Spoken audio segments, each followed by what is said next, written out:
Imagine the man who raised you like a son suddenly becoming the person you want dead.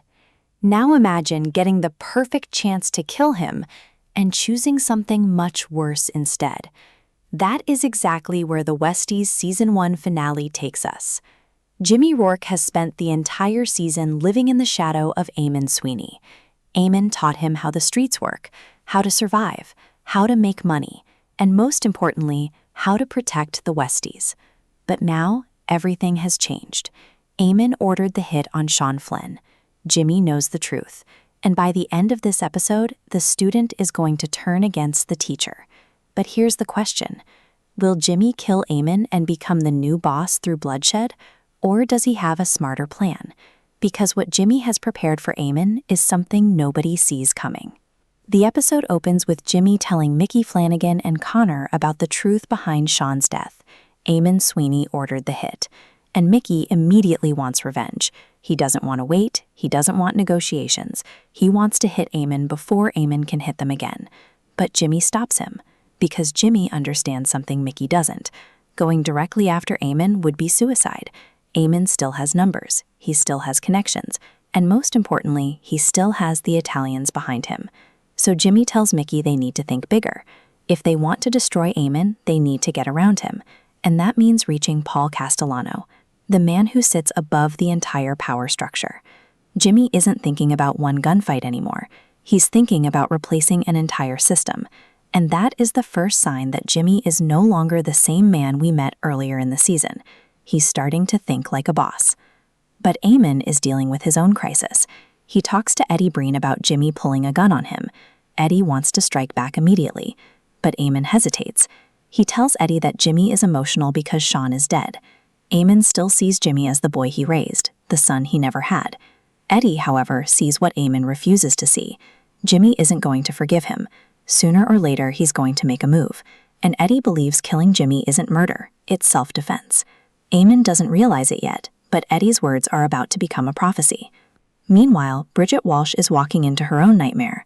She's been invited to Gerald Markham's private suite, and Bridget knows exactly what she intends to do: kill him.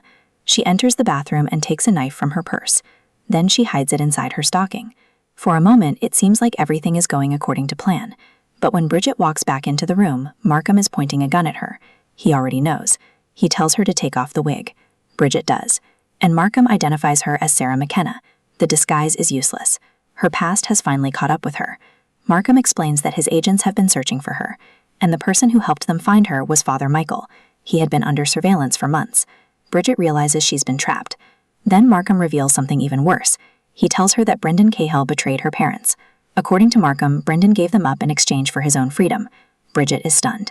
The man she trusted, the man she believed loved her, may have been responsible for destroying her family. But before Markham can completely take control of the situation, Bridget fights back. The confrontation turns violent, and then the scene cuts away. When we see Markham again, he's dead. Bridget has killed him, but she doesn't get to walk away clean. One of Markham's security men discovers the body, and now the hunt for Bridget begins. Back in Hell's Kitchen, Ryan spots a red Oldsmobile packed with Eamon's men. Jimmy immediately knows what's coming. He tells everyone inside the bar to leave. The customers rush out through the back. Soon, Eamon's men enter. They think they found an empty bar. They couldn't be more wrong. Suddenly, gunfire erupts. Jimmy rises from behind the bar. Mickey joins him. The Westies unleash everything they've got. Eamon's men are forced to retreat, but Jimmy's side pays a price. Connor has been shot, and now the war is no longer theoretical. It's personal. Jimmy and Mickey rush Connor back to Jimmy's place. Mickey checks the wound. The bullet hasn't passed through. That means it's still inside. They need a doctor. But before Jimmy can deal with Connor's injuries, Bridget arrives. She walks into a house filled with blood and panic. Jimmy tells her what's happening. They're officially at war with Eamon. Sean is dead, Declan is dead, Connor has been shot. Then Jimmy notices the injury on Bridget's face. He asks who did it. Bridget gives him an answer he never expected. Markham, and he's dead. She killed him. Jimmy doesn't judge her. Instead, he asks if she's okay. Bridget says Markham told her something about Brendan Cahill, but before she can explain, Mickey calls Jimmy to help with Connor. For now, Bridget keeps the secret to herself. Across town, Eamon is starting to crack. He tells Eamon that maybe he never should have allowed this war to happen. Eddie doesn't want to hear it. He tells Eamon to trust him. He'll finish the job. And Eamon gives him permission. The target? Jimmy. But Jimmy has already predicted this, and that is what makes the next move so dangerous. Jimmy calls Eamon. He apologizes for pulling a gun on him. He tells Eamon that he was emotional over Sean's death. Then Jimmy does something brilliant. He pretends to surrender. He says he doesn't want anyone else getting hurt. Maybe they can sit down. Maybe they can talk. Maybe they can fix everything. Eamon asks where Jimmy is. Jimmy tells him he's at the body shop. Eamon says he'll come. Jimmy hangs up, then looks at Mickey. The smile says it all. The trap worked. Jimmy knew Eamon wouldn't come to kill him personally. He knew Eamon would send Eddie, and now Eddie is walking directly into Jimmy's hands. Elsewhere, John Gotti discovers that the police have been listening. Gino finds one of the bugs Polk planted. Gotti is furious. He orders his men to search everything. The walls, the ceiling, every room, every possible hiding place. Meanwhile, Polk tells Glenn that Gotti has discovered the surveillance. Glenn isn't too worried. He has bigger problems. Danny Keenan has escaped from rehab, and Glenn knows that could become dangerous. But Glenn is also meeting Jimmy, because Glenn knows something important. Jimmy is one of the few people capable of challenging Eamon from inside the organization, and if Eamon's empire collapses, Glenn wants to be there when it happens. Danny is brought to Eamon. Eamon looks at the young man and sees something familiar. He tells Eamon that he never had children, but if he had, he'd want them to be like Danny. Then he makes him an official member of the crew. He hands him a gun, and gives him one job: protect Eamon from rats. Danny doesn't fully understand what he's being pulled into, but he's about to discover just how complicated loyalty can become, because his real enemy may be his own father. Eddie arrives at Jimmy's body shop. He's expecting to find Jimmy alone. Instead, Jimmy and Mickey are waiting. They attack Eddie. Within moments, he's tied up. Eddie warns Jimmy that Eamon will kill him. Jimmy calmly tells him that maybe that's true, but Eddie won't be there to see it. He leaves Mickey with him, and Mickey has been waiting for this opportunity all season. He grabs a hammer and begins torturing Eddie.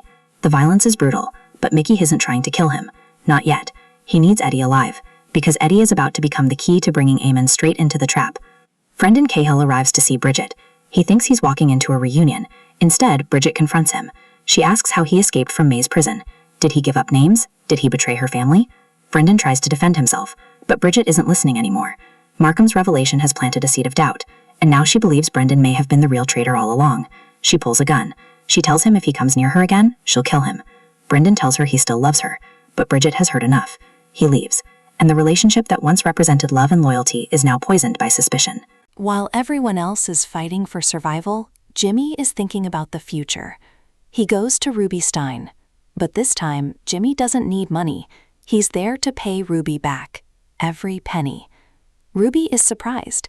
He was expecting more interest, more profit. Instead, Jimmy tells him to keep the Mercedes he planned to buy, because Jimmy has a much bigger proposition. The West Side is about to change. Eamon is going to retire, and someone is going to replace him.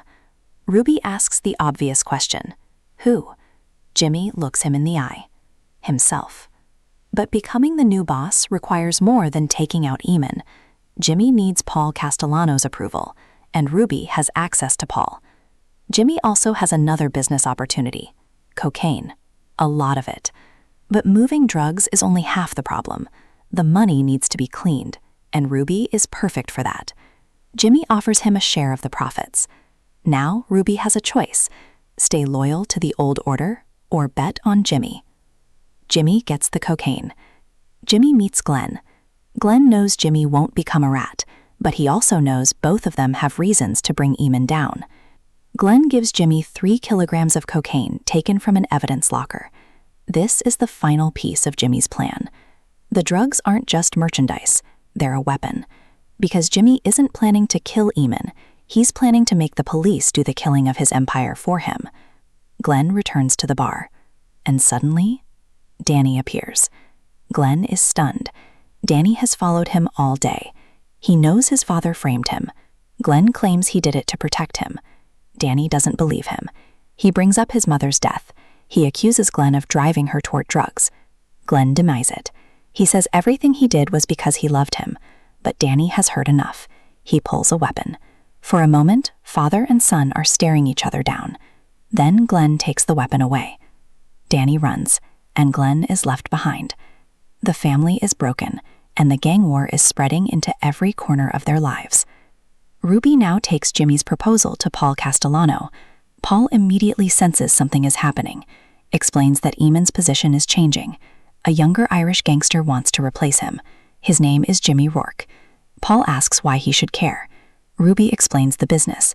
Jimmy will honor the Javits Center deal. He'll continue moving cocaine. Ruby will launder the money, and Paul gets a share.